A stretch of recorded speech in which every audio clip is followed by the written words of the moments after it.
नमस्कार, आप देख रहे हैं खबरें 24/7। आपके साथ मैं गरिमा मकरानी। आइए देखते हैं अब तक की कुछ खास खबरें। कोरोना महामारी के काल में निजी कंपनियों से समूह में लोन लेने के बाद किस्त नहीं भरने पर कंपनियों द्वारा महिलाओं को विभिन्न तरह से धमकाया जा रहा है। इंदौर शहर के विभिन्न क्षेत्रों से पीड़ित महिलाएं संभागायुक्त कार्यालय ज्ञापन देने पहुंची।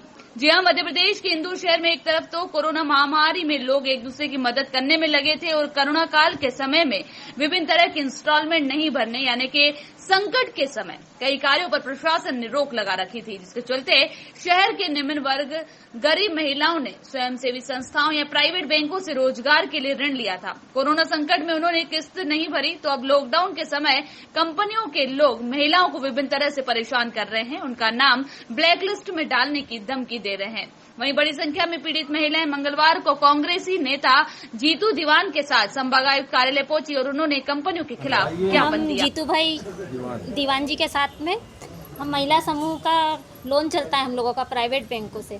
जैसे कि 24 मार्च से देश में लॉकडाउन लगा हुआ था, इसके चलते हमारी 3 महीने की किस्तें बकाया है, जो कि अभी हम भरने में असमर्थ हैं। हमारे 3 महीने से तो सब हम घर बैठे थे, कोई इनकम का जरिया नहीं था और अभी लॉकडाउन खुलने के बावजूद भी हमारा काम अभी चल नहीं रहा, क्योंकि किसी की चाय की दुकान है, कोई सब्जी का ठेला लगाता है, कोई किसी के घर में बर्तन कपड़े करता है, कोई खाना बनाने जाता है।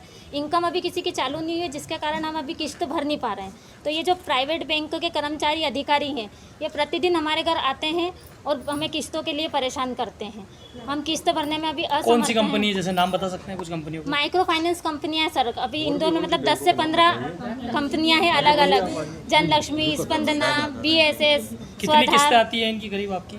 सर सब अलग अलग, कोई हफ्ते का किस्त है, कोई 15 दिन का किस्त है, कोई महीने का किस्त है। अब 3 महीने की जो हमारी बकाया किस्तें हैं उसके ऊपर भी हमसे बोलते हैं कि ये ब्याज लगेगा आपका। तो ब्याज के ऊपर भी ब्याज सर हम क्यों दें? अगर हम 20,000 का लोन लेते हैं तो उसमें भी हम 23,000 भरते हैं। अब जो 3 महीने की किस्तें हैं उसका हम चक्रवृद्धि ब्याज कहाँ से भरें?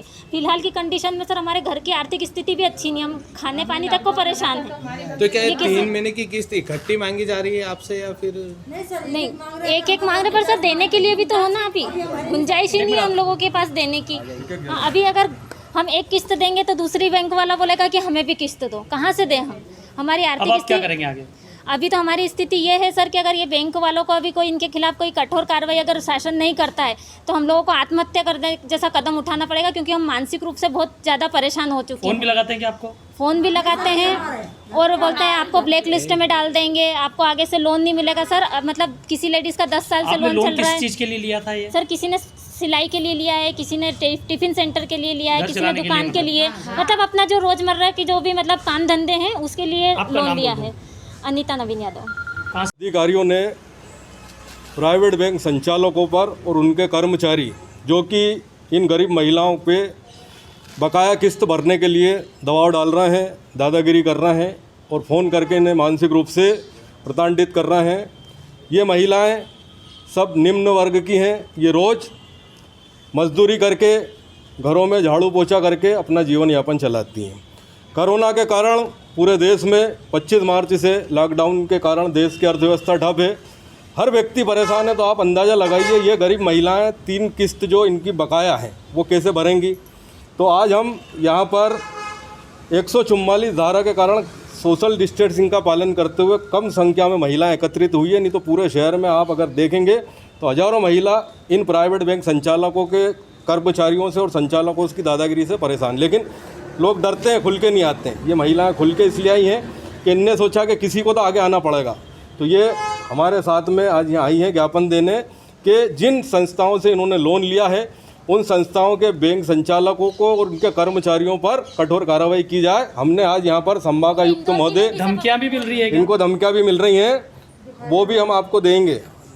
इनकी वीडियो इनके पास में है और उनके फ़ोन आते हैं, उसके भी हम आपको कॉल डिटेल दे सकते हैं। शिकायत की आपने अभी तक? आज तो हम शुरुआत की है, क्योंकि लॉकडाउन के चलते हमने आज से शुरुआत की है, क्योंकि हम ज़्यादा महिलाओं को अगर एकत्रित करते तो शासन मतलब कुछ भी हो सकता, विवाद की स्थिति बन सकती थी, इसलिए हमने कम से कम महिलाओं को एकत्रित करा है। क्या करेंगे आप?